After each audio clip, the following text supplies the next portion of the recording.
Sahabat Benteng Songo yang dirahmati Allah Subhanahu wa Ta'ala, Bekasi, Kampung Betawi, dikenal sebagai basis Muhyiddin Ba'alawi, Habib imigran dari Yaman. Mas Yusuf Mars pada suka kemarin mencoba turun ke tempat tersebut untuk melakukan riset dan testimoni terhadap para kiai-kiai yang ada di daerah tersebut. Bagaimana hasilnya? Mari kita simak bersama. Oke, kajian Kiai Imad adalah tentang membongkar nasab Ba'alawi, yaitu di situ kajiannya termasuk bukunya ini ada yang tebal 600 jilid hampir 700, yaitu membongkar tentang nasab Ba'alawi yang menurut Kiai Imad tidak tersambung nasabnya ke Rasulullah. Nah ini menurut Anda ini mencerahkan apa membodohkan masyarakat? Sangat mencerahkan. Karena apa? Dengan data-data yang disampaikan Kiai Imad itu secara logis betul. Pada di abad ketiga, baru nongol di abad ke-9, kan logikanya itu nggak masuk. Ya. Apalagi dengan dikuatkan dengan data-data yang luar biasa, dengan tes DNA-nya, dengan teknologinya, ya kan, dengan data-data kitab-kitabnya. Ya. Dan ini menjadi apa? Kajian-kajian di pondok-pondok santren dan di kampung-kampung. Sekarang masyarakat ini sudah mulai buka matanya. Dengan adanya kajian ini, akhirnya mereka mau belajar mengkaji yang dulu itu ilmu nasab itu tidak begitu diperhitungkan, sekarang luar biasa menjadi satu ilmu yang menjadi favorit. Ya kan? Iya, jadi perbincangan di masyarakat. Perbincangan di masyarakat. Jangan kan itu di kampung-kampung sendiri, di musola atau di tempat pengajian itu terjadi diskusi-diskusi. Itu bahas tentang nasab Ba'alawi. Ya kan? Karena apa? Ini adalah suatu kajian yang benar-benar ditinjau secara akademik, kan? Sehingga apa, masyarakat itu melihat bahwa kajian ini harus ditinjau juga dengan secara akademik. Iya. Jadi jelas semuanya itu, bukan secara impian, bukan secara husnudzon, ya kan? Harus jelas data semuanya. Gitu. Jadi Anda orang NU, Pak Kiai itu ya.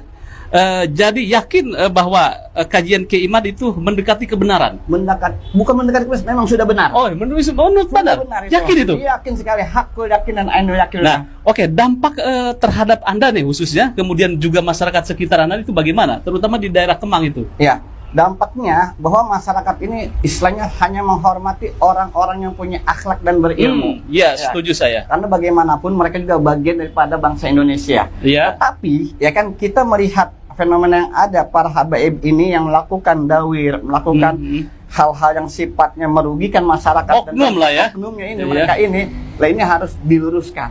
Dan juga harus diingatkan. Hati-hati di bangsa Indonesia, bangsa yang keramat ini. Wah, iya. Jadi orang Betawi itu kan patronnya adalah habaib itu ya. Ini ada pergeseran ini di masyarakat Betawi, terutama khususnya nih di sekitar masyarakat Pak Kiai itu. Ya, memang sekitarnya. Memang masih ada, tetapi tidak mempunyai dampak efek. Efek nggak kayak dulu, Pak, ya kan? Dulu itu fanatik betul. Fanatik betul, tapi walaupun ada, tapi kita hanya memilih orang-orang tertentu, dan ini udah mulai, mohon maaf ya, sudah mulai ditinggalkan. Kita lebih banyak mengutamakan kiai kampung.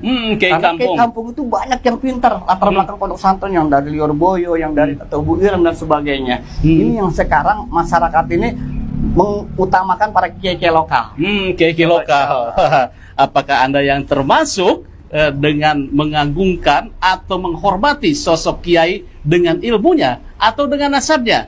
Oke, lanjut Pak Kiai. Ya. Nah, keseharian berarti Pak Kiai itu sebagai yayasan palang pintu atau bagaimana itu? Jadi mohon maaf, saya bukan kiai.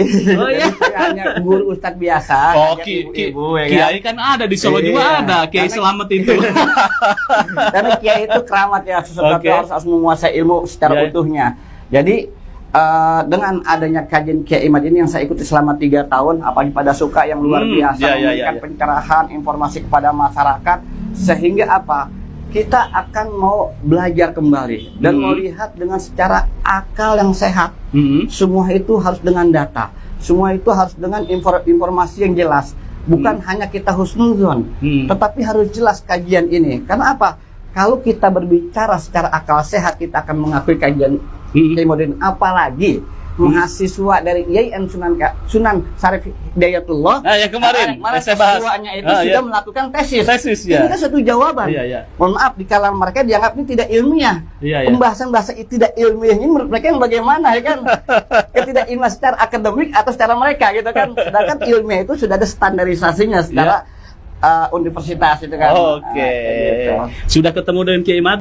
Belum, Oh, belum. baru ketemu dulu 3 tahun yang lalu saya sempat diajak bicara ya kan Kiai Imad, sehingga saya itu satu kebanggaan buat saya. Ya kan? Dan itu saya selalu buat Kiai Imad biar sehat dan sukses sehingga bisa mencerahkan bangsa Indonesia ini